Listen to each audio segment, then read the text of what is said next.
Terus Reva Aulia izin. Zahranisasi Sakit. Iya.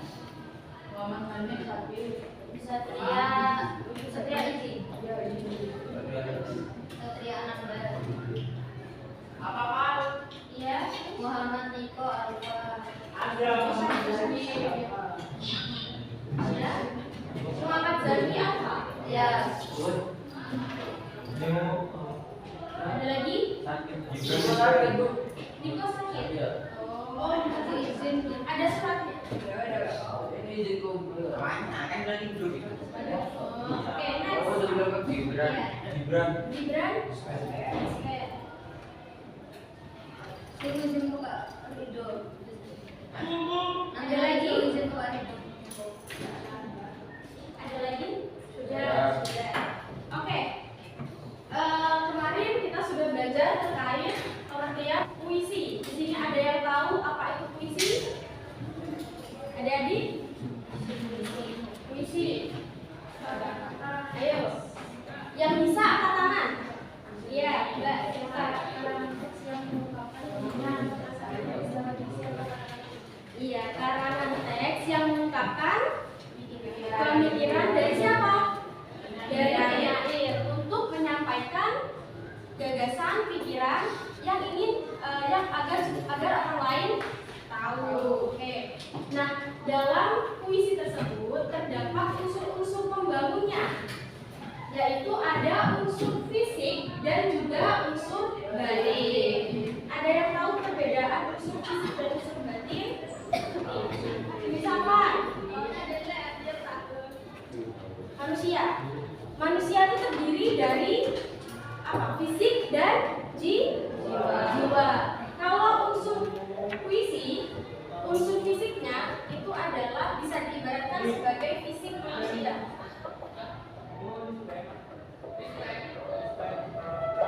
Kemudian unsur batin bisa puisi dapat digambarkan sebagai jiwa yang ada dalam manusia. Nah, dari sini kalian bisa lihat nggak perbedaannya antara unsur fisik dan unsur batin? Kira-kira?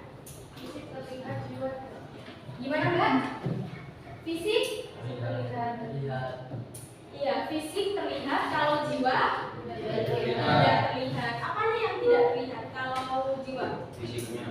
Fisiknya. Jadi unsur fisik, kita masuk pada pengertian unsur fisik dan unsur batin. Ada yang mau bacakan? Ara, yuk bacakan Ara.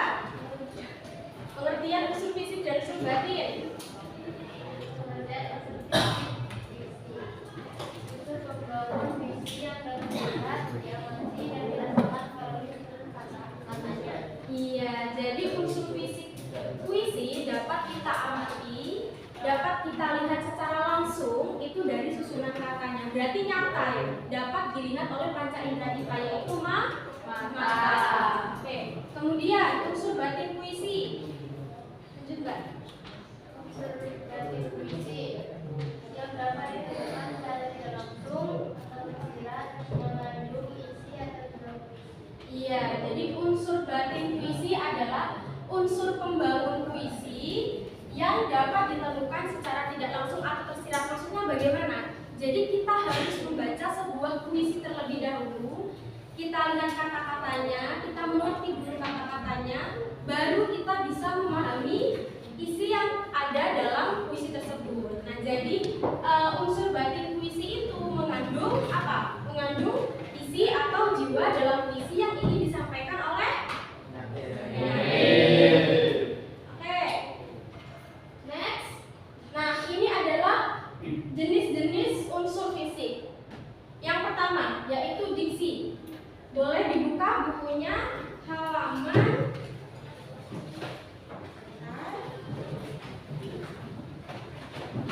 bawa buku semua jadi alhamdulillah. Pengertian diksi. Nah,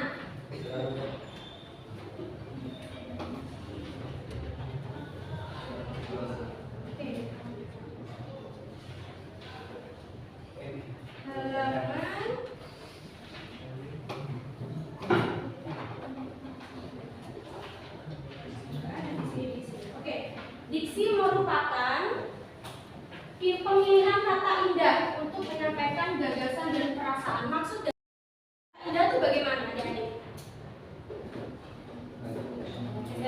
Iya. Jadi puisi itu berbeda dengan teks biasanya. Kalau teks biasanya itu kan kata-katanya formal, ya sudah kita ambil dari bahasa-bahasa formal. Namun kalau misalkan sebuah teks puisi itu dipilih dulu, dipilah-pilah kata-katanya yang sekiranya itu dapat menarik perhatian pendengar, dapat memperindah isi dari puisi tersebut. Jadi makna yang ingin disampaikan oleh penyair itu dapat lebih dirasakan oleh pendengar atau pembaca. Contoh diksi. Contoh diksi. Nah, ada di sela-sela. Ya, Pintar Diana. Jadi diksi itu, jadi dalam sebuah puisi dari lain pertama sampai terakhir itu semua isinya diksi. Kenapa? Yaitu dari pilihan-pilihan kata yang sudah dipilih oleh penyair dan dicantumkan dalam sebuah teks puisi. Kemudian next yang kedua yaitu imaji, susunan kata yang dapat menimbulkan gambaran dalam pikiran pembaca. Jadi imaji merupakan kata-kata yang digunakan penyair untuk membuat pembaca itu bisa membayangkan apa yang digambarkan oleh penyair. Gitu. Yang ketiga, kata konkret, kata yang dapat ditangkap oleh panca indera manusia. Maksudnya bagaimana? Berarti kata tersebut berwujud atau nyata. Nah, contohnya apa? Di sekitar kita banyak benda berwujud. Meja, papan tulis, apa stiker? Speaker, ya. Kemudian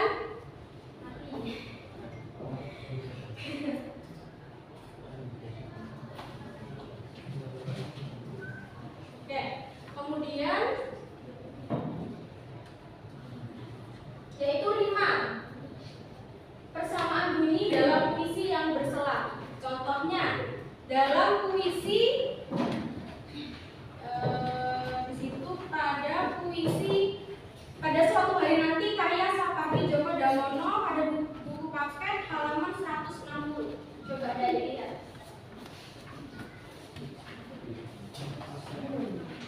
Coba. Minta tolong bacakan bait yang pertama. Iya.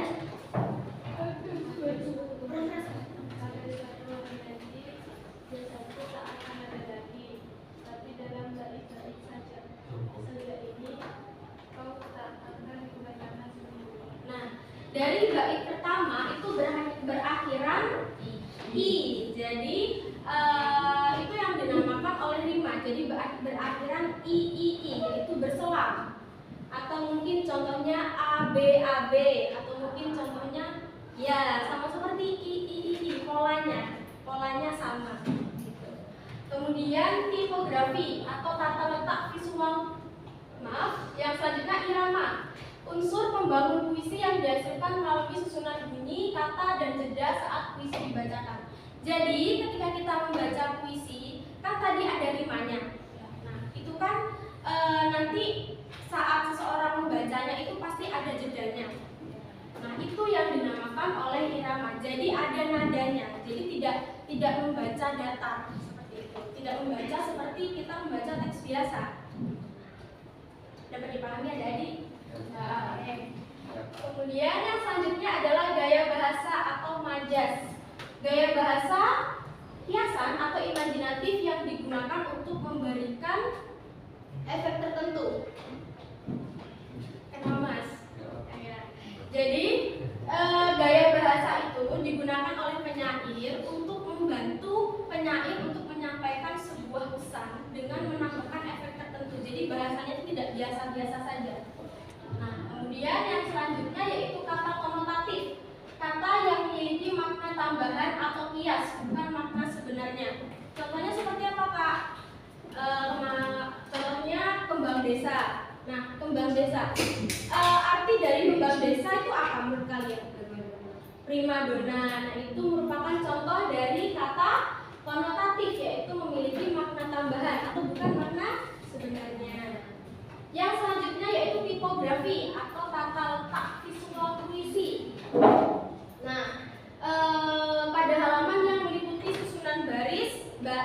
spasi.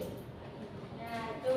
Nah, jadi dalam penyair itu menuliskan sebuah puisi itu tidak hanya monoton, rata kiri. Kalau ini kan contohnya puisi karya Sapardi Djoko Damono pada suatu hari nanti, itu kan rata kiri semua ya tulisannya. Nah, itu sebenarnya ada banyak macamnya.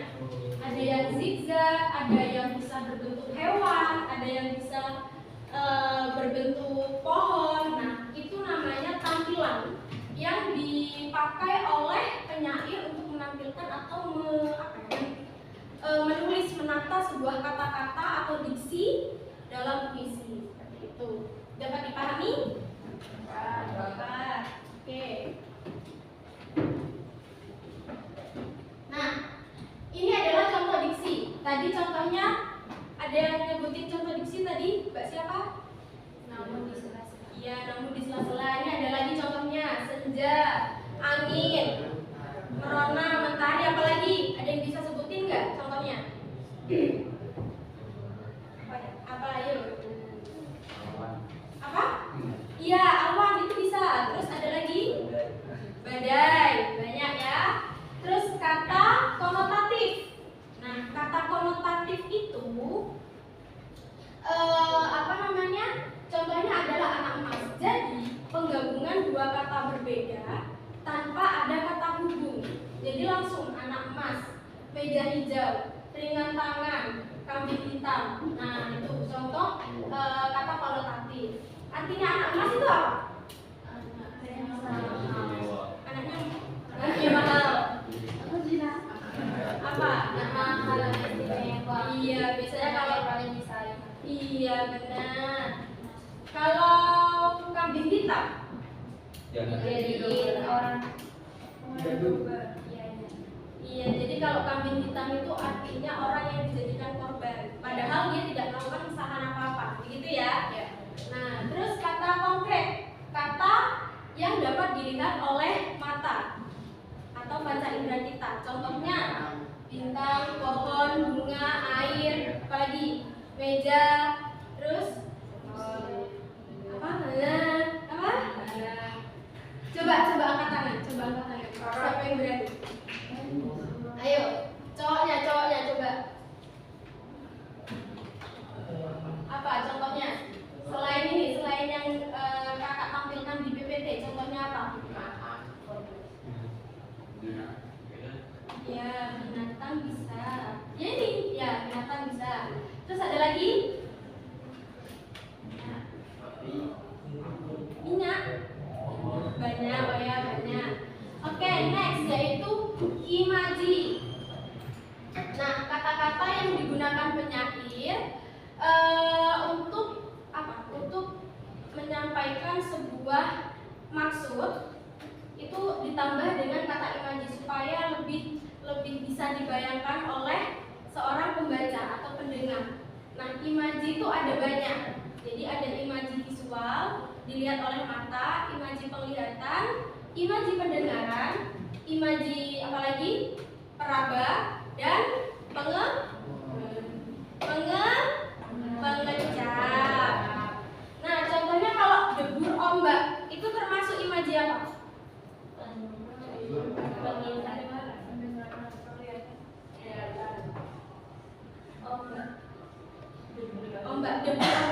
Debur ombak. Debur itu apa? Pendengaran, ya termasuk dari pendengaran. Kalau dingin embun itu tuh peraba. Nah, kalau aroma tanah basah itu lepas hujan, ciuman. Kalau manis kenangan terasa di ujung lidah. Ini perasa. Terus kalau itu perasa, terus bedanya apa? Pengecap. Siapa tadi yang bilang? Semua ya. Pinter semua. Oke, kalau langit jingga terbakar di ujung senja.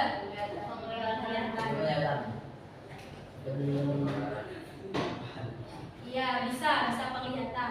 Oke. Selanjutnya yaitu majas. Jadi Sebenarnya ada banyak majas-majas dalam puisi. Di sini kakak sebutkan beberapa, yaitu yang pertama personifikasi. Personifikasi, kalau kalian lihat ombak yang berlarian di tepi pantai, berarti personifikasi itu dapat diartikan sebagai gaya bahasa yang memberikan sifat apa? Kita ini apa namanya? Manusia. Sifat manusia kepada benda mati. Benar. Contohnya ombak yang berlarian di tepi pantai. Ada lagi yang bisa kasihkan contoh? Gak ada. Masa gak ada? Ayo. Ada lagi gak? Yang bisa apa? Mbak? Perahu itu membelah lautan. Perahu itu membelah lautan. Ya. Masuk. Ada lagi? Nah, Diana bisa jawab. Itu Aurora mau jawab. Aurora? Ayo. Apa mau jawab apa? Enggak apa. Oke, next yaitu metafora. Segala ciptaku hilang terbang. Jadi tanpa ada kata hukum langsung hilang terbang. Apa artinya segala ciptaku hilang terbang? Tidak tersisa. Jadi cintaku hilang pergi. Hilang pergi. Kitanya siapa? Tahu. Oke, selanjutnya yaitu hiperbola. Rinduku setinggi langit. Emang ada rindu setinggi langit? Nah, ada. Berarti ini termasuk apa? Majasnya gaya bahasa yang dilebih-lebihkan atau ditinggi-tinggikan. Selanjutnya majas sinile. Wajahnya bersinar bagaikan rembulan. Berarti kalau wajahnya bersinar bagaikan rembulan, itu berarti menyampaikan bahwa majas tersebut mengibaratkan sesuatu dengan benda lain, yaitu wajahnya bersinar bagaikan rembulan. Ada kata hubung, jadi bedanya ini sama ini. Kalau ini ada kata hubungnya, kalau ini nggak, langsung aja dua kata berbeda langsung. Ada lagi nggak contoh majas sinile menurut kalian? Yuk, ada bisa contohin lagi di buku paket kalian, mungkin ada isinya. Coba dicek. Coba.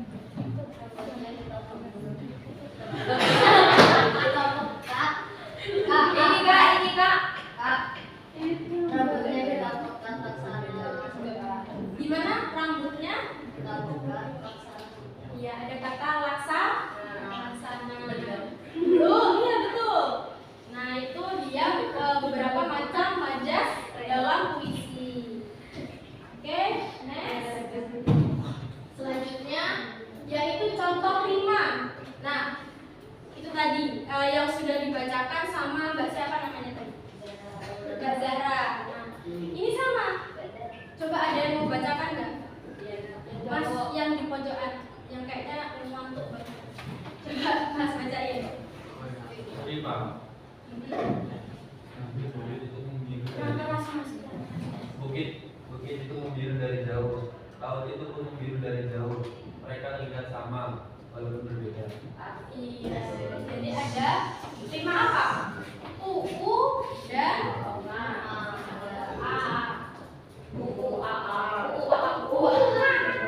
bukan, beda. Itu binatang ya. Jadi berulang, berselang ininya. Ini namanya rima. Nah, ini kakak kasih contoh tipografi yang tidak rata kiri. Jadi ada contoh tipografi lain, yaitu tipografi zigzag. Penempatannya memang agak unik. Jadi apa itu? Ya zigzag ya. Jadi nggak rata kiri. Kalau ini kan rata kiri ya. Nah, kalau ini kan berbeda. Itu. Ini sama ini beda nih namanya. Kalau ini berarti apa? Tipografi simetris. Kalau ini tipografi zigzag. Oke. Sekarang masuk pada pengertian unsur-unsur batin puisi. Nah, apa tadi unsur batin puisi? Coba. Unsur batin puisi baru tadi ada unsur yang tidak terlihat. Ya, jadi bukan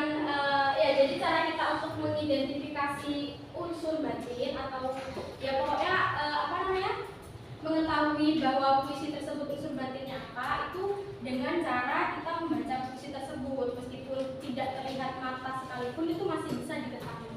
Nah, di sini ada jenis-jenis unsur batin. Ada 4 jenis, yaitu tema, perasaan, tinggal baca sebenarnya, amanat, dan suasana. Kalian tema itu apa? Di sini ide, gagasan atau ide dasar atau makna utama yang ingin disampaikan oleh penyair. Kalau di teks-teks sebelumnya itu apa biasanya tema itu? Ide pokok. Iya benar, ide pokok. Jadi sama saja. Tapi kalau di sini ide pokoknya itu digunakan untuk penyair untuk menyampaikan sebuah makna. Nah, dilihat dari keseluruhan isi sosial, perasaan, cinta, ketuhanan. Jadi maksudnya gini, dilihat dari keseluruhan isi. Jadi tema itu dapat diidentifikasi. Tema puisi itu dapat kita ketahui ketika kita sudah membaca keseluruhan puisi tersebut dari bait pertama sampai bait. Ada yang ingat pengertian bait? Bait itu apa? Gimana? Kumpulan baris. Kalau lari? Iya, lari itu ya baris-baris itu satu lari, satu rangkaian kata itu namanya lari. Nah, kemudian yang selanjutnya yaitu perasaan. Coba siapa lagi yang mau bacakan? Mbak yang pakai kacamata coklat. Iya. Coba baca Mbak. Ini pengertian perasaan.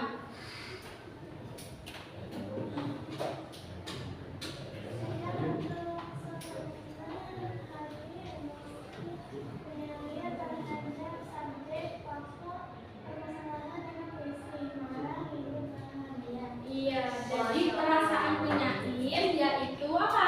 Sikap atau suasana hati emosi penyair terhadap subjek atau pokok permasalahan dalam puisi. Jadi perasaan itu yang dirasakan oleh penyair. Jadi apa yang dirasakan oleh penyair itu dituangkan dalam sebuah teks puisi.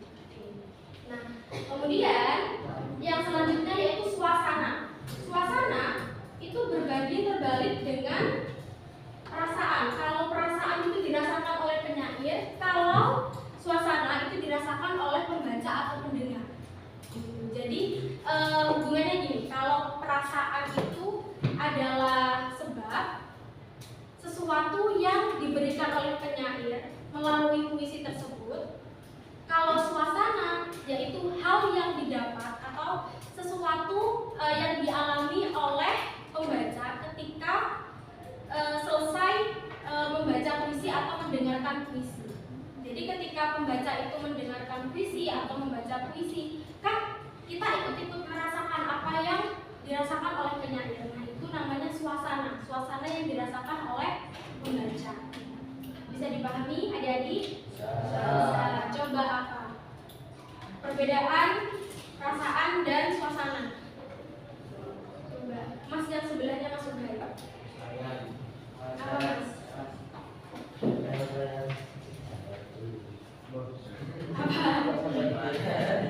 Apa coba Mas? Tadi bilang ya, coba Mas jelaskan, bantu jelaskan. Apa perasaan? Kalau perasaan itu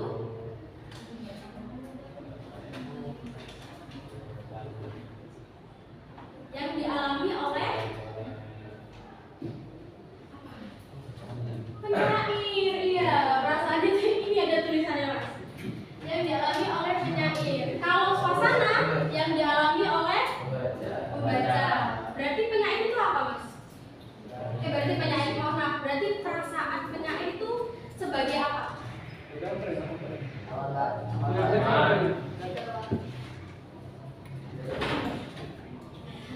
Balik lagi Mas, coba. Berarti kalau perasaan itu dirasakan oleh penyair, berarti perasaan itu apa? Dia sebagai apa? Penyebab dari suasana yang dirasakan oleh pembaca. Ya, diperhatikan lagi ya Mas ya. Oke. Next.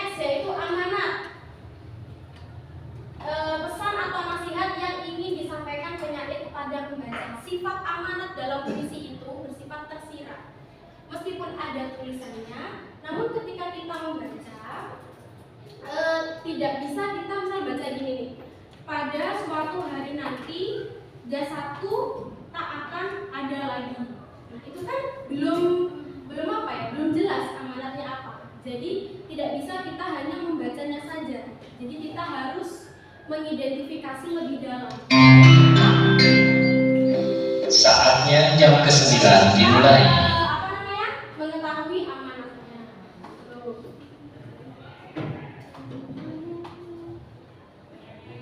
Oke. Coba ada yang bisa baca puisi Akulah Si Telaga karya Satardi Djoko Damono. Di sini ada yang pintar berpuisi? Mari Mariza. Coba Mbak Mariza. Saya belum pernah mencoba Mariza. Ayo Mariza. Coba. Mariza apa Mariza? Mariza. Akulah si telaga, berlayarlah di atasnya, berlayarlah menyibak riak-riak kecil, berlayarlah sambil memandang harumnya cahaya yang menggerakkan bunga-bunga pasma. Sesampainya di seberang sana, tinggalkanlah begitu saja perahumu, biar aku yang menjaganya. Oke, terima kasih Mbak Mariza. Nah, diksi di sini yang mana? Yang dinamakan diksi?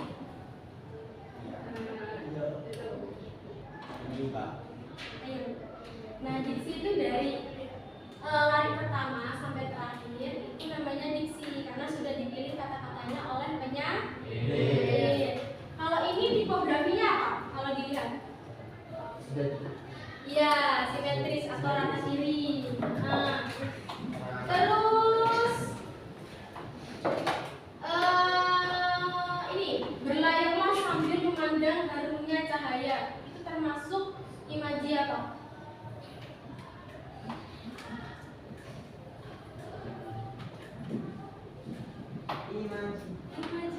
Imaji tadi ada apa aja nanti? Kelihatan. Kalau ini memandang harumnya cahaya, berlayar sambil memandang penglihatan. Jadi bisa campuran penglihatan dan harumnya cahaya itu maksudnya hal yang dirasakan. Gitu. Nah, karena waktunya sudah habis, mungkin hanya itu saja yang akan kakak sampaikan. Di sini ada yang ingin ditanyakan atau yang dibingungkan, adik-adik? Tidak apa? Bingung semua. Paham? Sudah paham? Oke. Nah, jadi sebenarnya hari ini mau ada kayak mengerjakan tugas seperti tim dan turnamen, tapi karena tidak cukup waktunya maka akan dilanjutkan minggu depan. Untuk kelompoknya itu sama dengan kelompok yang kemarin kita buat. Ada 5 kelompok ya, ada yang anggotanya 6, ada yang anggotanya 5. Nah, kakak minta setiap tim itu mencari puisi. Kemarin kan kalau musikalisasi puisi, syarat-syarat puisi yang dicari seperti apa? Ada yang masih ingat? Seperti apa? Tidak terlalu panjang dan tidak terlalu pendek. Nah, sama. Coba cari puisi yang seperti itu. Oke? Dan harus jelas itu karyanya siapa. Dapat dipahami, adik-adik? Oke. Mungkin hanya itu saja yang ingin kakak sampaikan. Terima kasih atas waktunya dan perhatiannya. Assalamualaikum warahmatullahi wabarakatuh.